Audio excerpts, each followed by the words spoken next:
Well, thank you, folks, for coming out, braving the rain. We do need it, but does it all have to come at the same time? That's fine, folks. Thank you very much for this opportunity. I've been trying to get around to as many of the Tea Parties and activist groups, grassroots activist groups around the nation, around the state as possible. Mostly because I feel very, very strongly, my friends, that the point of view of an American, of someone who is an American first and a Hispanic second, or someone who is of Mexican descent second, that our point of view is rarely heard, particularly if you're a Tea Party activist. I mean, it scares the pants off of somebody like Julian Castro, who can't speak Spanish, to see somebody like me walking around who can debate him under the table in 2 languages, okay? Or somebody like Leticia Vandepute, with a last name like Vandepute, who claims that she's very Hispanic with a name like Vandepute, and criticizes Ted Cruz because Ted doesn't speak Spanish, but she has the last name Vandepute. Did you get my drift on that one? Okay? These folks, my friends, unfortunately have scared the Republican establishment into a corner. And if they would let those of us that know how to debate them chase those rats out into the open, then they wouldn't have to behave like rhinos. Okay? I'm speaking very bluntly, but I'm going to speak very, very common sense, which sometimes is not heard in these type of discussions because they get so emotional. Oh my gosh. You know, somebody like Jason Villalba, who I'm sure I would offend in the first 5 minutes of a talk, because I would ask, what part of the word illegal do you not understand? Okay? The fact of the matter, my friends, is that for 5 generations, my family has seen and fought, yes, fought, illegal immigration in South Texas and Laredo. For example, my father organized, if you can imagine, a union to close shop of printers because illegal Mexicans used to take their jobs in Laredo, Texas. Now that was in a time when unions used to stand up for American workers. Okay? But this whole idea of illegal immigration, that's been around since there was a border created. And this whole notion of criminal behavior, that's been around forever. Those of you that have had the opportunity to listen to my show on the webcast on Raging Elephants, and I really encourage you to listen to it, I always talk about these corridos that they talk about, these ballads in South Texas, because many of them have to do nothing but have to have glorified contraband. You know, this famous ballad from the 1920s, Cielito Lindo. You know, it's a beautiful ballad. Everybody always hums it. But it's all about somebody running contraband and missing his girlfriend. You know, the Pancho Villa song, you know, Cucaracha. He talks about carrying marijuana. You know? Oh, but you can't say that because you're insulting Mexican culture. I got news for you. I got news for you. I don't care. Okay? Did you catch that on? And let me say it in 2 languages. No me importa. Okay? Because I'm not telling you anything wrong. I'm not telling you a lie. It would be awful if I was up here lying to you. You know, like Obamacare is going to be great for you, right? You know, like we're not going to have any illegal aliens on Obamacare, right? Okay? It'd be wonderful if I was lying to you, but I'm not. What we've got, my friends, is a situation where we have a border that's out of control, and we have people pandering politically to a group that, in my opinion, is never going to vote in large numbers Republican or conservative. Never. I've said it. Never. Okay? Get over it. On the other hand, you've got a group of people who are integrating quietly into American society, and that's not applauded. I go to my Thanksgiving dinner, half of my nephews are married to Anglos. Okay? Big deal. It's happening. That has happened to the Jewish community. The Jewish community has been upset in America because they're blending in. You know? And that is the beauty of America. But that's not the beauty of liberals or rhinos. As we speak, my friends, let me speak bluntly. As we speak, as I am here speaking to you right now, John Boehner is in San Antonio at a fundraiser. And that fundraiser is sponsored by the San Antonio Chamber and by the Hispanic Chamber. Now, if they put money in his pockets, what do you think his position is going to be about guest workers? About amnesty?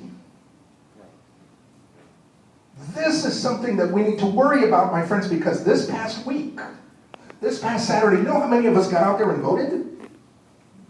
In most places, less than 5% total of the voters. Now, when the chamber is pumping in money, and we're voting in less than 5%, who do you think they're going to listen to?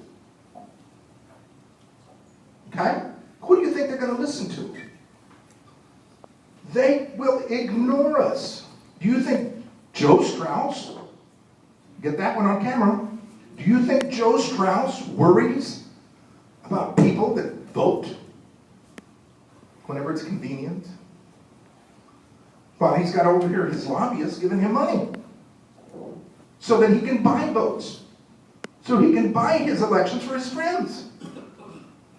We've got Castro and State Representative Mike Villarreal and Leticia Vanderpute, the three of them, in collusion with the biggest developer in San Antonio, in South Texas, David Zachary, in collusion to put together a bill that denied San Antonians the right to vote on the sale of public property. Now you tell me, in the 21st century, what kind of a politician sponsors legislation that denies Americans the right to vote? You know? What kind of... And who is saying anything about it? Have you heard Abbott say anything about it? Have you heard Strauss say anything about it? You know? Why won't they say it? Because this guy's last name is Villarreal? Or because her last name is Vanderpute? And she's a woman, to boot. Oh my gosh. Heaven forbid. You know? Why are we being cowards on this matter? And immigration is an albatross that's gonna be around our necks, my friends. It is going to hang us. I'm telling you. This idea of giving amnesty, even partial amnesty to folks, it's straight from hell. I can tell you. You know, I've debated in Spanish and in English. These dreamers, we want to unify, we have to unify the family. We didn't divide the family. They crossed the border and divided it. We didn't divide it. Why can't somebody say that to them? Well, because we're going to hurt their feelings. We're going to lose the Hispanic vote. You know? If we voted 5%, how many of them do you think voted at all? Less than 0.5% this past Saturday. Less than 0.5%. I'm not afraid of them. Them, yes. I'm not afraid of liberal Hispanics. I'm not afraid of them. And we've got to take that message to them, to the streets, to the city councils, to the city halls, to the county commissions, to the state offices. We've got to stand up, my friends. Because this situation that we've got, we have a border that is out of control. We have a nation across the border that is not our friend. Let me give you two examples on that. We have a treaty with Mexico about water that feeds into the Rio Grande. They have not honored that treaty in 6 years. On the contrary, 2 weeks ago there was a big nasty spill on the Mexican side on a tributary that poured into the Rio Grande. And the EPA and the Texas Environmental Quality folks, they ran around like chickens without a head. What are we going to do? What are we going to do? Because it was going to affect the water supply. What did Mexico do? Not a thing. Who's going to the Texas Border Volunteers this week? This weekend? Is it this weekend? The Texas Border Volunteers, Jim Gibson, very good friend of mine. And in fact, Jim, I got in trouble for being politically incorrect by telling Jim in front of a TV camera that I wanted to play a game with him where I would play illegal alien and he would chase me through the street, through the bushes. Oh my gosh, you should have seen that reporter. I had to give him an asthma pill. These folks, my friends, that are coming across, 40% of them are no longer Mexicans. So why is Mexico not helping us with their immigration problem? Why aren't they doing something about illegal immigration on their side? Oh, I forget. They're just passing through. You know? A good friend doesn't do that. We don't have that problem in Canada. Oh my gosh. No, it's true. Why don't you put up a border and why don't we put up a wall with Canada? Well, if we needed it, we would. We should. But we don't need it. The border, you know, in the past 6 months, my friends, in the past 6 months, more than 160,000 illegal aliens have been picked up in the south sector of the Border Patrol, which is South Texas. 160,000 in 6 months. That is a 30% rise. And you know what's even worse? Let me get you more riled up. What's worse is that they're being released after they're caught. What's worse is that the Immigration Naturalization Service, as I used to know it, when I used to work there, is picking people up at the border, but not picking them up in the interior. They're not doing any raids in the interior. So what, you catch them? Recently, about a month ago, what they were doing was catching any women with children that were caught, were released. Overnight, just released. And these women, you know what they were saying? Well, we're going to go try to find a job. Now think about this. Here's a woman with a child, hardly any education. What kind of job are they going to get? Particularly with our unemployment. You know, what do you think they're going to do? Who do you think they're going to work for? You know, come on. You know, everybody says, well, they are going to work for you. No, but they'll find a job. Where? You know, who's going to take care of the kid while they're working? You are. My friends, we need to look at these things practically and with common sense. We cannot allow this narrative, this discussion, to be based on fear on the part of the GOP and aggressive racism on part of the Democrats. You know, just last week, the Democrats put together in San Antonio and in Washington a political action committee for Latinos only. Now, is that racism? For Latinos only? Yes. Yes. Come on. But did I hear anyone say anything about that? No. Because it's politically incorrect. You know, I have blogged my fingers to death. But they just, every now and then I get, you know, heard. There are reporters that are afraid to talk to me because I'm confrontational. No, I'm not confrontational. I'm just telling you the truth. The truth hurts. The facts are there. You know, Ellen Ayala, a reporter with the San Antonio Express, heralded, applauded, did handstands in the paper the other day because this woman, Arellano, I don't know if you remember her, but she was this woman who had a little kid and she took refuge in Chicago in a church in Chicago and asked for sanctuary, and they didn't arrest her until finally, after a standoff for about 3-4 months, she left voluntarily and she was deported. Okay, she left her kid in Chicago with friends, because apparently he was born here. But recently she crossed with another kid, a new kid that was born in Mexico.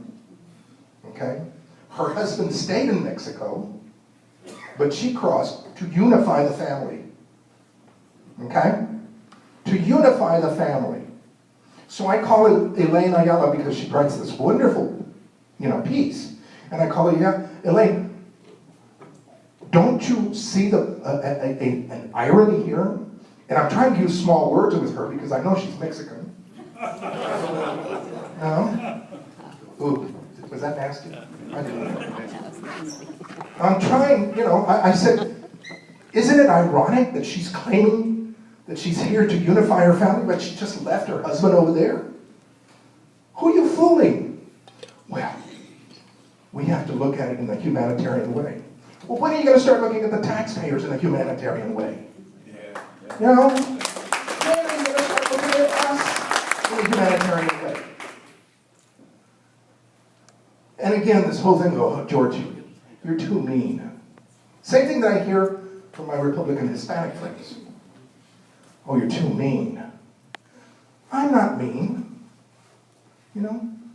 I've got friends who are devout ministers who have gotten into their heads that it is a humanitarian, sacred duty to let illegal aliens stay in the United States because of Jesus and Mary and Joseph going into Egypt. To which I remind them, okay? They had a passport from God. These people don't. Okay? Secondly, Christ told people, from my understanding of the scriptures, that if you're going to get to heaven, you have to enter through one door. Okay? Not through anywhere you can and everywhere you want. So with all due respect to my religious friends, that doesn't fly. Okay? We have got to control the borders. It is the right, my friends, of every nation to control its borders. Unless we're going to be a global society and hold each other's hands and sing John Lennon's Imagine There's No Evil. Okay? Now, how realistic is that? Okay? It is our right to defend the borders. It is our right to determine who should enter and who should not. And before, let me tell you, this guest worker program, this Texas solution, and I'm hoping, who's the one that's going to the state convention, to the state as a delegate? I am hoping, my friends, that you will fight tooth and nail against the Texas solution, which is nothing more than a guest worker program, nothing more than a cheap labor program that has been thrown up there by folks, by the chamber and by rhinos. And let me tell you why. Before we talk about a guest worker program, let's talk along with that about a welfare to work program for all of those lazy butts that are out there sitting around collecting more welfare than working. You cannot tell me, my friends. I worked on the 1986 Immigration Act, that one that they've trashed. I worked on it. I went out to meet with California farmers, with California growers, and they would tell me that their wages to pick lettuce, to pick grapes, were comparable to somebody sitting home watching Jerry Springer. Now you tell me, if that is comparable, what do you think people are going to do? Plus, every time that they have a kid, they get more money. So what, these people, they're lazy, but they're not stupid. What do you think they're going to do? So before we talk about a doggone guest worker program, let's talk about a welfare reform program that needs to happen, because there are lots of people who could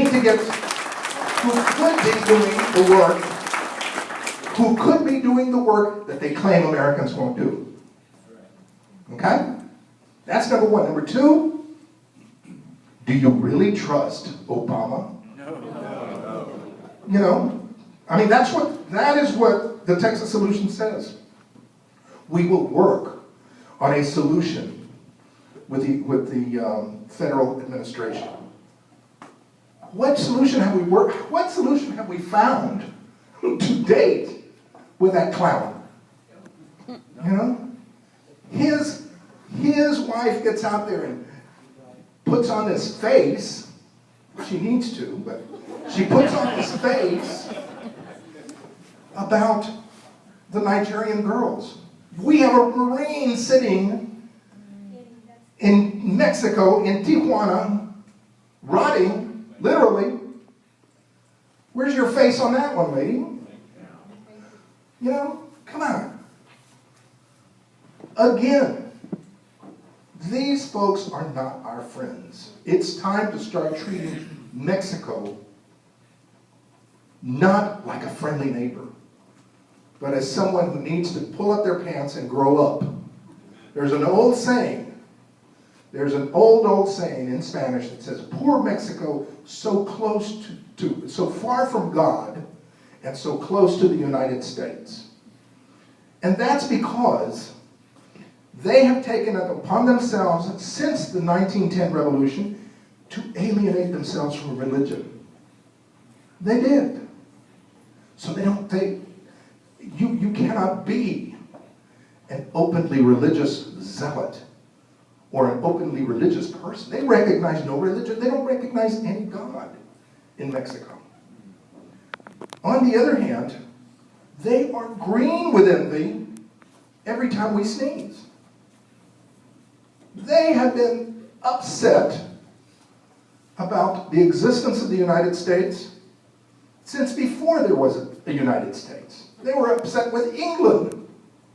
And I guarantee, my friends, I got more emotional. I have stood on the pyramids of Mexico, in Mexico, and felt God connection with my ancestors.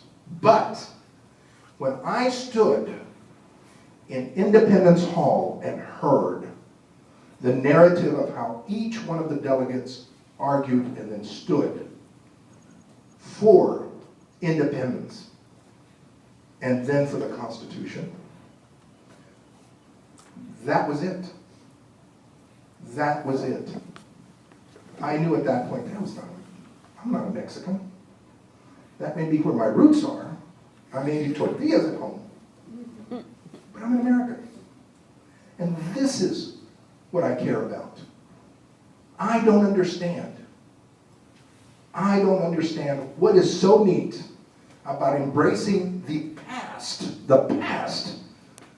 about embracing your culture that you just left that desperately. Are you that insecure? Ooh, there's another nasty thing to say. But are you that insecure that you've got to be a Hispanic first? Now, you just heard a little while ago my bio about how I used to work on this stuff about outreach. It doesn't work. The only thing that works, my friends, when you're doing any kind of outreach for anybody, is telling them the truth. Just tell them the truth. Tell them that the government is after your pockets. That translates into any language and into any culture. When you tell people that government wants power, that translates into any culture and into any language. When you tell them that we need politicians who are citizens first and professional politicians second, that translates. Finally, let me conclude with this, because I would like to have any questions that you might have. I want to take a little bit of time for that. My friends, the fact of the matter is that we have a situation where we need to get our friends involved. We cannot continue to vote in these meager amounts. There are two things in our nation, in our politics of our nation, that are important: money and votes. I don't know how many of you have the money to compete, with the chamber people, but I know that we have the votes that we can compete with them. And this is what we need to do. We cannot, my friends, we cannot continue just to limp along. This past week, we lost a ton of races at the local level, at the school board level. Why? Because the enemy, the leftists, the liberals, the rhinos, they see us screaming and stopping Common Core. And my friends, if they want to control anything, they want to control education. Education. Because in education, you take the kid and you mold them. We had a big battle 2 years ago in San Antonio over pre-K, because Julian Castro, who is now being interviewed by Hillary as her possible running mate, Julian stepped forward and he said that he was going to be the education person, the education mayor. Okay? And Michelle Obama was down there 2 weeks ago to applaud him for that. This pre-K program, all it is nothing but daycare for 4-year-olds and 5-year-olds. But in the process of that daycare, you know what they're teaching them? That it's okay for Sally to have 2 daddies. That it's okay if Sally wants to play and experiment when she gets older. That it's okay that the government takes care of people. This is what they're teaching them. I had a big debate with a professor at UTSA 2 years ago. And you know what that professor told me? She said, she had the nerve to say that the government does a better job of raising kids. Okay? So if that doesn't scare you, nothing does. We need, my friends, remember this saying as I close, that the defense of liberty and freedom, it starts at the local level. Because that's how the Constitution was written. It starts at the local level, which means the school district, the city council, the county. That's where it starts, the battle. And that is what they want to take away from us. They want to control it. So that way, then they can have special ethnic studies. Then that way they can have special lesbian and homosexual studies. That way they can teach a more liberal, a more inclusive, and that way they can keep people like George Rodriguez from ever coming on the campus to speak. You know? So my friends, this is the battle. I'm trying to connect the dots for you. That immigration is just a part of it, but it's a big part of it. We need to stand up and be heard and not be afraid. They've called me a racist lots of times. Doesn't bother me. You know, they called me a Nazi one time. You know? Okay? Call me what you will, just don't call me late for dinner. Okay? These are terrible, trying, perilous times. Mostly because we just can't get our folks to get out there to the polls. You know, that's why. And if we lose the immigration battle, my friends, if we lose the immigration battle, we lost the Obamacare battle. We've got Boehner and others saying, well, we're not going to be able to repeal it. We'll just fix it. No, get rid of it. Same thing with the border. Two things. What part of no do you not understand? Repeal Obamacare and stop the illegal flow. Two things. What's so difficult about two things? But we're racists. We're antagonistic towards poor people if we do either one. And so, questions. Let me conclude with that. Any questions? Yes, sir. And I'm not trying to argue with you. I just want to throw out, how do you react to someone, I'm sure you've heard this, a young person comes as a child or infant from Mexico, grows up here, goes through the schools. What's your position on that? My position on that is very simple, sir. First of all, we cannot allow the United States to become an orphanage. Okay, that's number one. Now, what do I mean by that? I mean that if we don't stop it now, every Tom, Dick, and Juan is going to continue dropping off their kid here, and we are going to raise them. So what we need to do, maybe one time, let them stay, but I have a difficult time with that. No, because once you let them in, the rest of them are going to come in. No, we've got to say, no, I'm sorry. You know, we didn't break the law to bring you in. Isn't that the mistake we made in 1996? Exists. It is. In 1980, I was there. Okay. I was there. I remember, I can tell you, my friends, I was there, and Mr. Reagan was told in a meeting, oh, this will be a one-time effort. We're just going to let them in, and that'll be it. And you know who was doing that? The Chamber of Commerce. All those white boys over there. That's what it was. Cheap labor. That's what it was. You want cheap labor? Hire my nephew. Don't tell him I said that. You know? Some people would say, hire my son-in-law or hire my brother-in-law. Hire my nephew. But I'm sorry they came in. I'm sorry they were born here illegally, from the parents of illegal. We've got to stop that. We cannot let that happen anymore.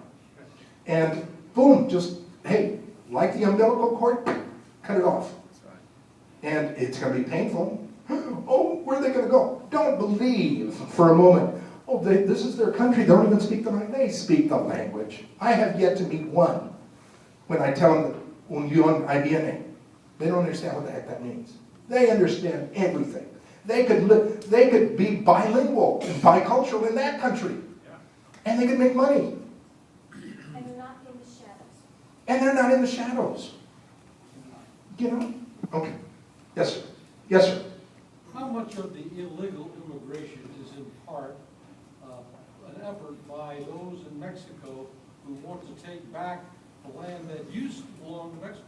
I don't know what the percentage is, but I guarantee, my friends, that they have allies in the universities who are indoctrinating the kids in those universities. There is a strong, I just recently, well, not recently, about a year ago, had another clash. You know, that's why they don't invite me. They don't, you know, I feel so left out. They don't invite me to college campuses. They don't invite me to their little reindeer games. And, you know, I just feel so left out. But one of them had the nerve to say, it is Mexico. Mexico, this country deserves Mexico. I said, well, wasn't Mexico an Indian possession before the Spaniards came in? Well, their religion was just as good as Christianity. And I said, yeah, I guess other than the human sacrifice, I guess they were. You know? And suddenly there was no more argument. I offended them again. But yes, these folks have it in their mind. And again, they are, the biggest allies that they have are in the universities who are preaching this, you know, the need for Chicano history, the need for Chicano studies, this junk. And they preach that to the kids, that this is Mexico and it needs to be returned and that's why we need to take over. All right, if you're going to vote, just show me your ID. No problem. Okay? Just show me your ID, you can vote. And a tax return. And a tax, well, yeah. Hey, that's one of the big headaches, my friend. That is so true. One of the big headaches, and again, that we are afraid to talk about is that if you don't have a dog in the fight, you shouldn't vote. You shouldn't vote. I mean, the whole idea of the Constitution, my friends, and that was something my dad taught me, that the whole idea of the Constitution is that the people that pay are the people that play. Okay? What's difficult? What is racist about that?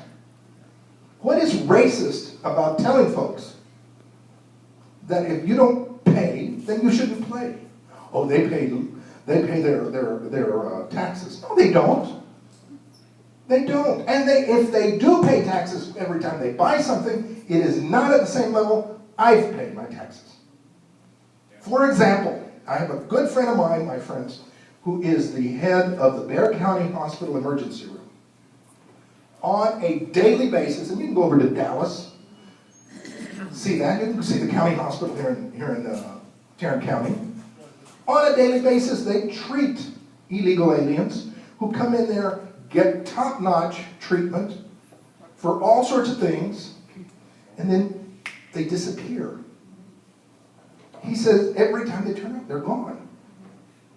They left with their medicine, or they left the medicine, but they got the treatment. Now, how much does that treatment cost? A bunch. A bunch. You think that the treatment that was costly, you think that they actually paid that much in taxes? You know? I'm sorry. Having kids. Coming in and having kids. So, don't tell me that. Again, the Constitution was about people who paid to play. And if you don't pay to play, then you don't play. Okay? Yes, sir. Hispanic culture historically, to me, has been very conservative, against abortion, with Catholic background, things of that nature. Very prideful, don't take handouts, don't take free things. In your opinion, why is the Hispanic community, or our understanding of the majority of the Hispanic community, is so far supporting the liberal as opposed to the conservative? Two things. First of all, I don't think they're really supporting the liberal. For example, this past April, Wendy Davis lost 4 counties in South Texas. 4 counties. Okay? To somebody completely unknown without budget. Okay? Why? When I did my little study and called around and did my little report, was about abortion. It was two things. Abortion and these macho Mexicanos who don't want to be told what to do by a woman. Oh my gosh. Well, that's what they told me. You know, they used a few choice words in explaining it, but they don't like the idea of this, how shall I say politely, this blonde lady. She's not a lady. This blonde person Yeah, better. coming in and telling them what to do with their babies or with their lives. Second thing, there are a bunch of macho Mexicanos, not to mention Hispanic ladies, Mexican ladies, who feel very uncomfortable sitting next to a homosexual or a lesbian. Oh, how awful! They feel very uncomfortable sitting next to a homosexual or to a lesbian. But they can't say it out loud anymore. Well, not the ones I knew, I heard talk to. They were very quick. The headache is this, my friends. This is what's angers me. Oh, now I'm gonna have to take some asthma medicine. It really upsets me because Reese Priebus sends these kids down here to do grassroots work for the Republican Party. You know where they're coming from? Wisconsin, Massachusetts, New Hampshire. And they do it by phone. One of the critical things that happens is that we don't talk just honestly to people. We don't talk honestly to the Hispanics. We don't need to have a tamale fest to get their votes. Just go in and tell them you're going to pay through the nose. What are you getting after 60 years of Democratic domination in your neighborhood? The South Texas Valley has had tons and tons of scandals the past few months. Tons and tons of scandals. The sheriff of Hidalgo County, the district attorney of Cameron County, a mayor and his two sons in one city. I mean, it's been on and on and on and on. And then the day Greg Abbott says something that they're scandalous down there, they've got a cultural scandal, Leticia Vanderpute and all of them, oh my gosh, you insulted the Hispanics. How many said anything to respond to those clowns about saying, what about all these scandals? Nobody. Or how many times have these scandals been pointed out? The headache is that people don't go in there and point out the facts. You don't need that. Let me get another one real quick because I'm running out of time here. One quick example of how insulting and stupid it is. Jerry Patterson, bless his heart, Jerry Patterson wanted to win his race, and so he got it in his brain, somehow talked into, that he needed the Hispanic vote. Okay? No problem. Typical question, or typical idea. So Jerry goes out and he gets this high-paid, I call them professional Hispanics, because all these characters do is they make money off of being Hispanic. Okay? I'd like to get a job like that. I haven't been able to. I think what kills me is this whole idea that I'm a Tea Party person. That's a killer. Anyway, Jerry gets this guy who he pays heaven knows how much money. He's a Madison Avenue Hispanic on top of that. And so this guy formulates this wonderful idea where they put together a video in Spanish that they're going to send to the Hispanic community. Don't do that. Go to the Hispanic. Go knock on some doors. Go to a church. Go introduce yourself. Go talk to them. And you don't have to talk to them in Spanish. Just tell them you're getting screwed by this guy in the White House, and it's going to get worse. They understand that they're in competition with the illegal aliens. They understand that. They understand that their sons, who are most of them are in the military, are getting their benefits slashed. They understand that. They understand that their property, because many of them are property owners, their property rights are in danger. We don't go in there and we don't talk normal, we don't talk simple, we just gotta go in there and do it. We don't have to.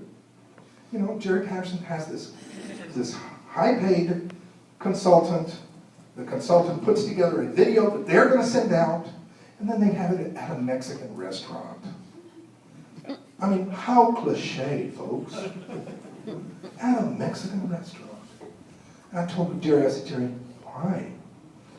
And immediately all the Hispanics who are making money off of it said, mind your own business. Oh, it's the Tea Party. They don't like us. A Mexican lady raised me. I like Mexicans. My parents were Mexican. My brother's a Mexican. Well, I like them. For crying out loud.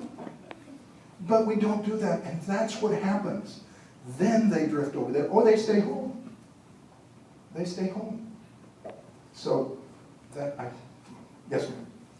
But you said earlier that you didn't think we would ever get large numbers of Oh, I don't think Hispanics so. to vote Republican. So why do we waste our time? Well, we don't waste our time on Hispanic outreach, is what I'm talking about. That's what I'm talking about. We don't waste our time on paying professional Hispanics to tell us what's not going to happen. You want a campaign? Just go in there and campaign, and that's it. To everybody. Campaign. The story that you have, the campaign message that you have as an American should fit Asians, blacks, Hispanics, everybody. It should fit all Americans. That's what it is. Benghazi is about everybody. But the Republican leadership doesn't get that. Oh, the Republican leadership are, Stupid. they are scared.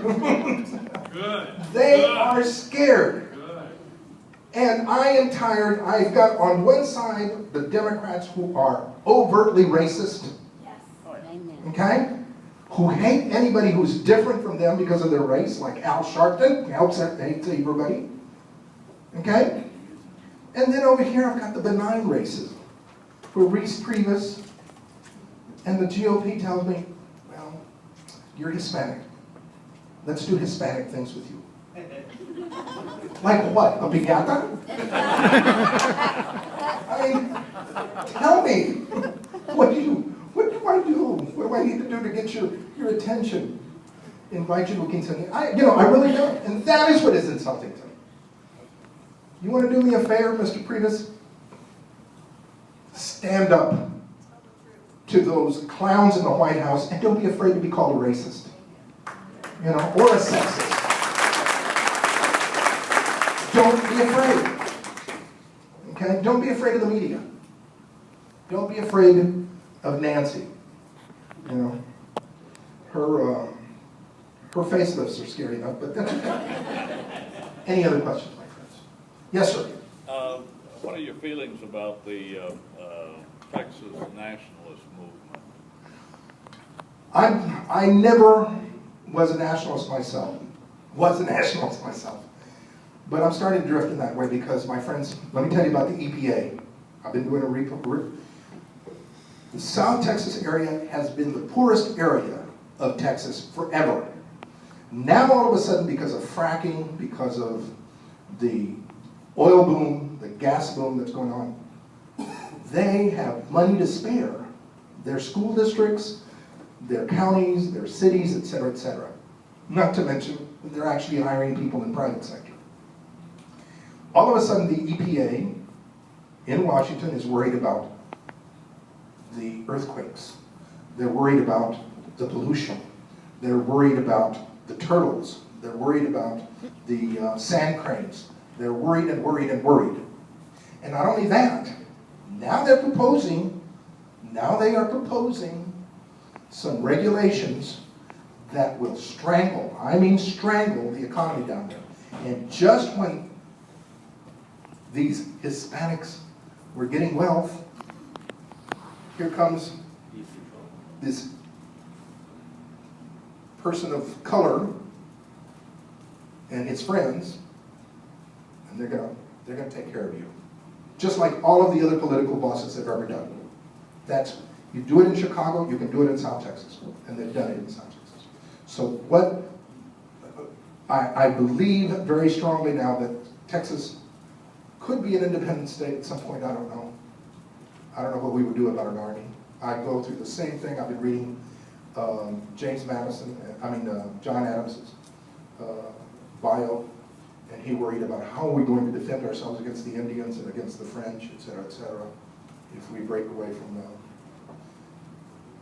It's a good question. I don't know what we would do about a standing army, but it's a valid one. Yeah, but it's this administration doesn't want Texas to succeed. We are an anathema to their way of thinking. We are an absolute blotch on everything that they believe, and they want to fix us. That's what they want to do. Yes, who else? Yes, sir. What's your approach to the birthright citizenship?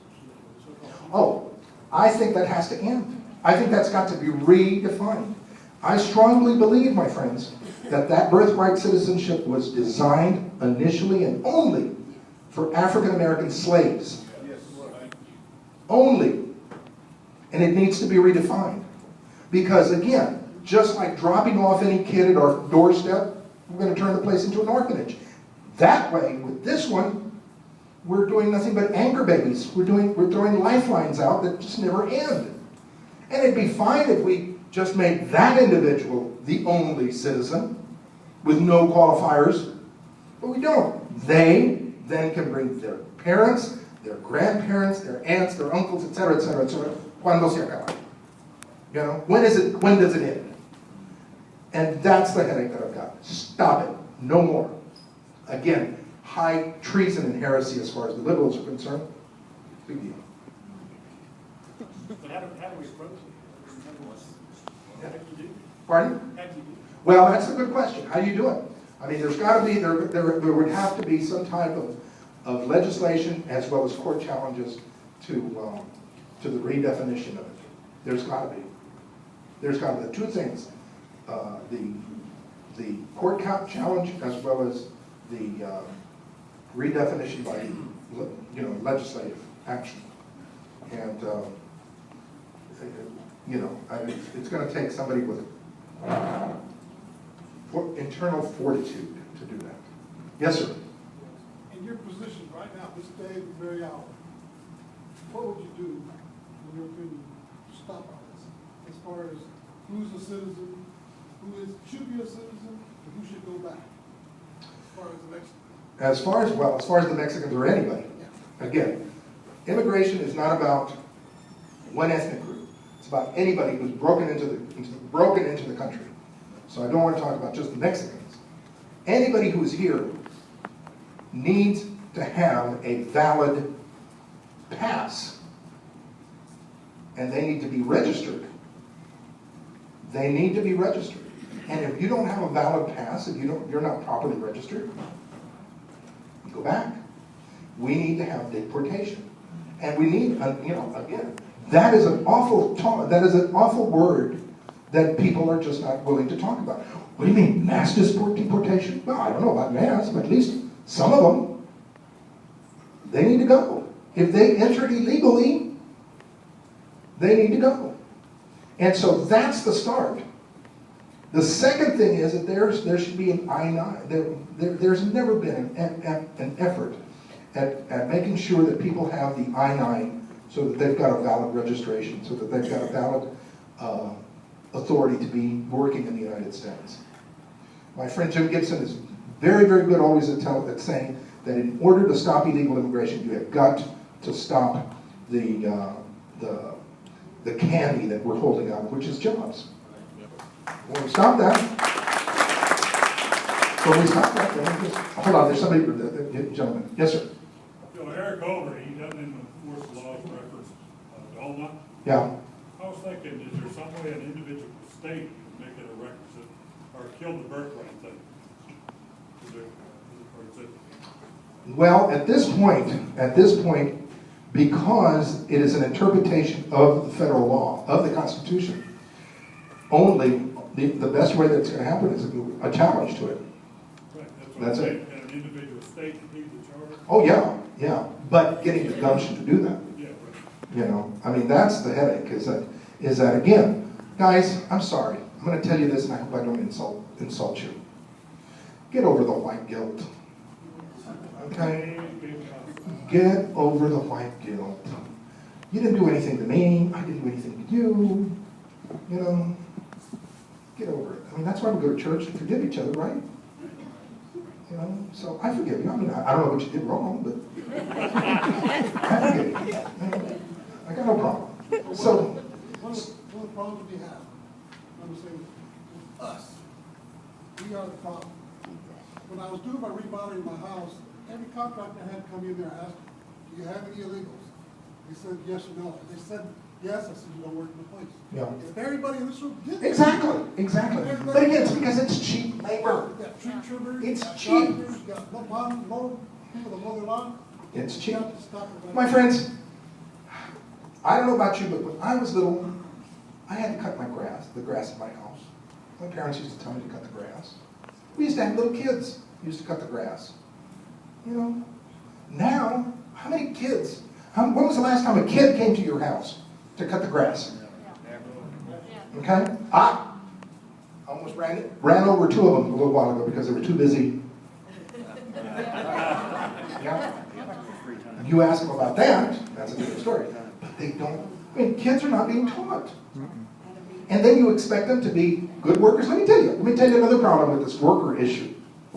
We had a meeting, Texas Public Policy Foundation and myself had a meeting down in Brownsville with small businesses. And these small businesses hire illegals. And when we asked why, they gave us three basic reasons. Now you tell me. Reason number one, the illegals are dependable. The kids show up late on Monday, leave early on Friday. Or, you know, they don't show up at all. You know, they're not dependable. Secondly, American kids want to start at the top. They don't want to start at the bottom. Minimum wage, are you kidding? You know? So, that's a killer there. And then number three, they have no personal skills. They don't know how to say yes ma'am, no ma'am, how to do service, how to be service oriented. They don't. They have no, you know, what do you want? I mean, when was the last time you went to a McDonald's and you didn't have to order several times?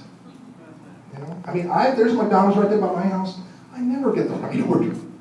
I never get the right order. I've got to stop and make sure that they gave me them. They're just these kids. And so you can't just say it is illegal. On the other hand, if you stop the illegal alien flow, if we stopped them coming, these people would have to hire and they would have to learn and teach the kids how to be servicing, how to be on time, etc., you know? And if we couple that with a strong welfare to work program or welfare reform, we talk a lot about immigration reform, what about welfare reform? If we cut back on that, if they had to work, you know, hunger does a lot for you. Builds character. Builds character. You know, I've been there. No big deal. You learn. Folks, I don't want to keep you anymore, but thank you very, very much for inviting me. Thank you very much. Let me know if there's any other groups that you want me to come by and come up and, you know, I'll be glad to come up any other time. Yes, sir. I have a question related to that. It's probably very naive, but what can we do, many of us who are Republicans, what can we do to get people like you, professional Hispanics who are conservative, before Republican groups and Republican hierarchies to hear this message? Just invite us. Just invite us and then put them on the spot. You know, I've never had the opportunity to speak to the Republican Executive Committee, because there are lots of professional Hispanics in there who just disagree vehemently, because I insult Mexicans. Why don't we draft you for governor? Now, let's start something small. Thank you very much, folks.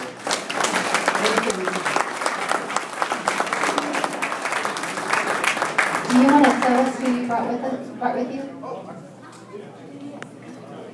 I brought my elderly brother, but I think he's going to the little boys' room. And, you know, my elderly brother came to live with me because he is one of these victims that the VA doesn't want to talk about. So that'll be another story. All right, well, thank you very much. Thank you all for being here tonight.